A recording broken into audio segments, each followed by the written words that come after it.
In the heart of our communities lies the grains that sustain us. Sorghum and millet are not just crops.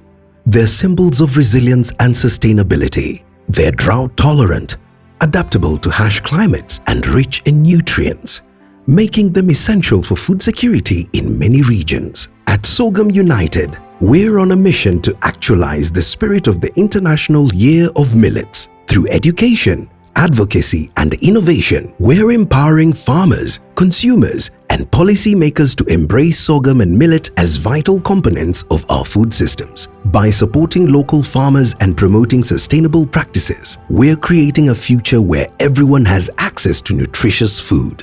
Join us in celebrating sorghum and millet. Together, we can build stronger, healthier communities and ensure a brighter future for all.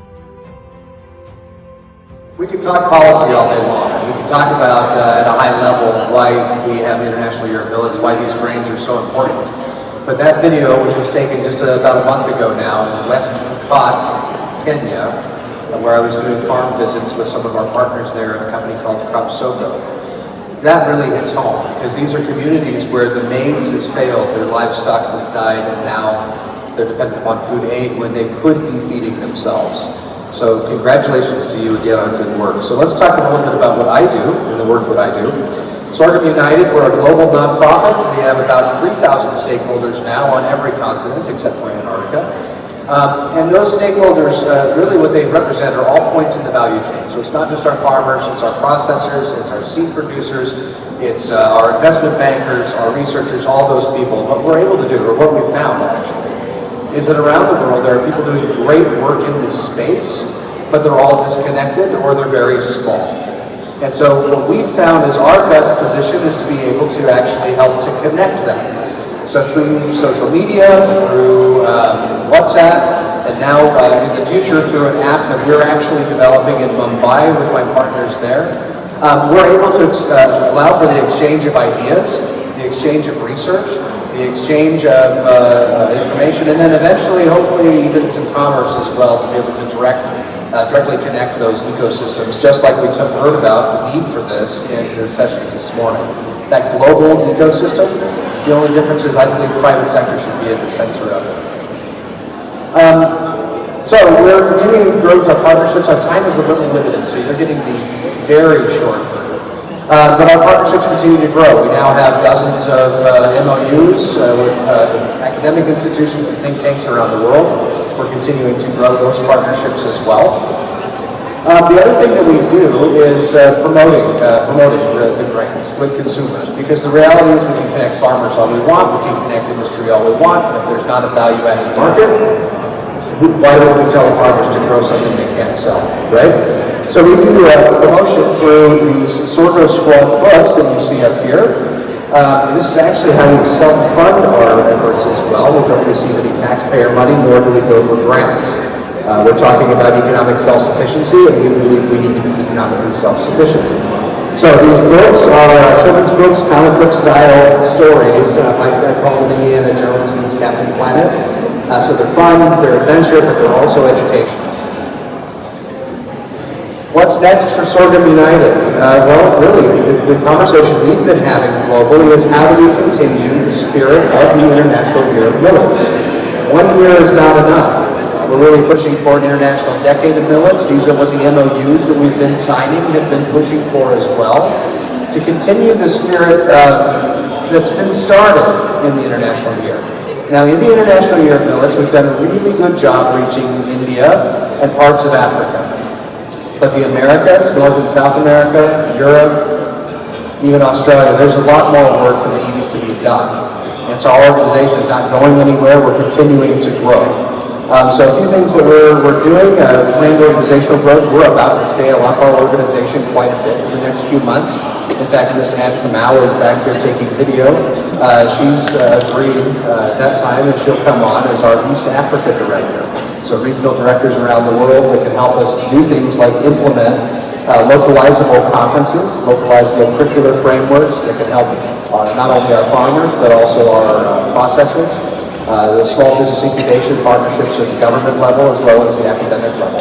So we have a lot planned. So you can check us out at sorghumunited.com, sorry, to learn more when you've got more time, because I want to make sure we stay on time today. And then I was hoping to be able to share some exciting news with Sorghum Squad, but I'm just going to leave a teaser here. And I would tell you in the next few weeks, keep an eye on our social media, keep an eye on sorghumsquad.com, because we've got a big announcement in the works. I just can't say anything yet, so there's your teaser.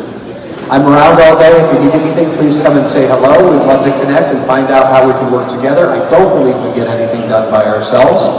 And so we're happy, always happy to enter into mutually beneficial collaborations. You raised about the time required for millets preparation is definitely a bottleneck in some ways, but I see also in the market stalls here we have, there are ready-to-eat millets, preparations, microwavable things that Chris said.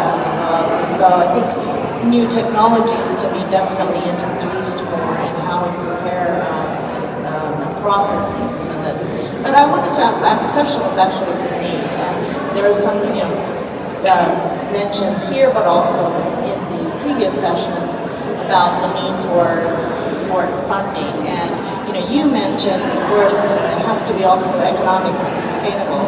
And as your organization, how are you facilitating or, helping these different people in the value chain who are excited, interested in getting involved in millets production or processing or whatever, to help them reach that, the resources that they need, if anything? Nate, what exactly is it that you do for a living? The answer is very little. No, to be fair, what I tell people when they ask what I do, I tell them that what we really do is we work in the food security, hunger, malnutrition, regional food system security space, in addition to the economic and environmental sustainability space, through the lens of sorghum and millets and the solutions those can provide in those terms. So how do we provide that value for our farmers and for our processors? It's really a question of, twofold. One, again, the books, right? Because we're trying to create consumer demand. You can't create demand for a product if a consumer doesn't know that it exists, right?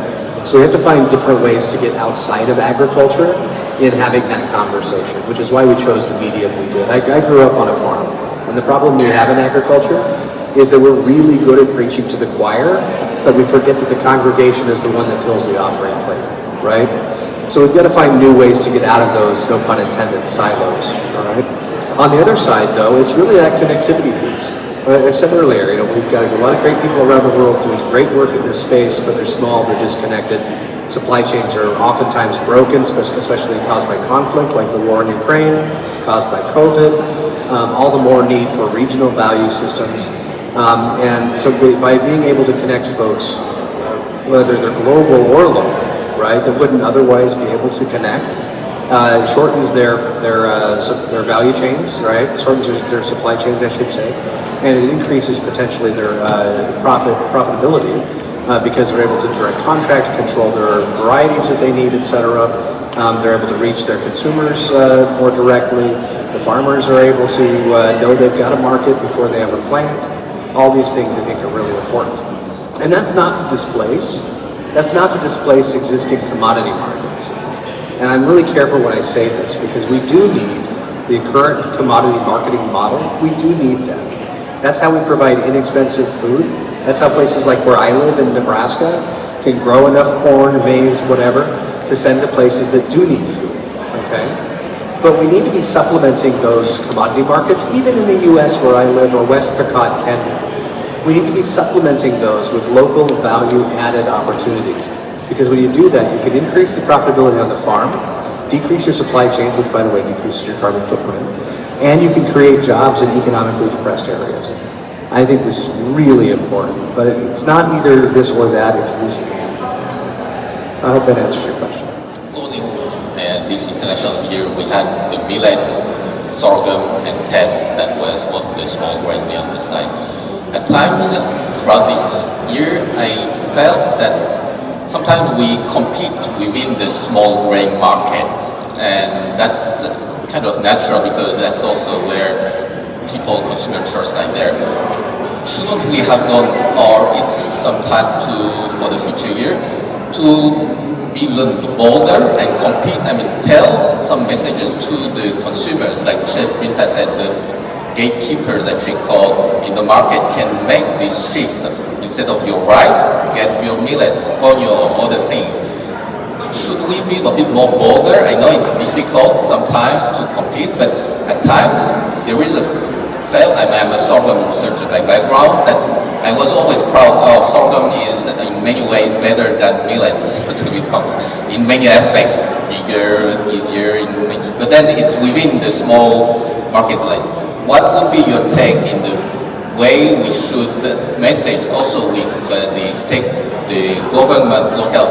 There is ways where climate mitigation and climate adaptation in that case, message could be strengthened, that projection-wise, if we don't meet certain targets, we have to shift to those small grains because maize will fail, rice will not be adapted, and so forth. So, reflecting forward, what would be something that you would wish could have done or should do further, to which stakeholder? I'm a farm kid. I grew up on the farm, okay? And I can tell you that if I go back to Nebraska and I tell farmers there that they should grow these grains instead of what they're growing and what they're doing is wrong, they will tell me to kick rocks. And I won't be ever welcome back on that farm. And not only will they not do it, they won't do it for another 30 years, right? And we also have to be judicious in understanding our political systems because our food systems are very much tied into those. So pushing hard from a policy standpoint doesn't always work in our favor. So to your point, there are two things that I think we can do, and this is what we try to do at Sorghum United. From a policy standpoint, the countries that are pushing millets, right? And India is a great example, of course, but I understand a year ago the Philippines have set up a new sorghum and millets organization. Again, I'm Sorghum United, but we do also work in the millet space, obviously. I was just in Kenya, I was just in Tanzania. These are also countries that are looking at these alternative grains. So working with folks who are already receptive, consulting agencies, I think is very, very important. But then from a consumer standpoint, what we're trying to do really is create a unicorn, so to speak. If our books, if the Sorghum Squad books, let's say they get picked up by the Florida Department of Education, right? And now they're in every school in Florida. And now these kids and their parents are excited about sorghum and millets. Oh my gosh, look what these do for the environment. Oh my gosh, these are really healthy. How do we get these? But then when they go to the grocery store, those products aren't there.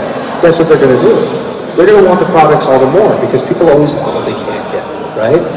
And so that's when companies like the General Mills of the world, right? That's when the Kellogg's of the world, that's when those start to say, oh wait, there's going to be money made. So what we try to do is to generate that demand through kind of a grassroots approach where we're almost creating something that is presently difficult to attain, although we can see that there are options there. I think there's a ton of growth potential, frankly, in sorghum and millets, foods in particular, but also fuel and fiber applications.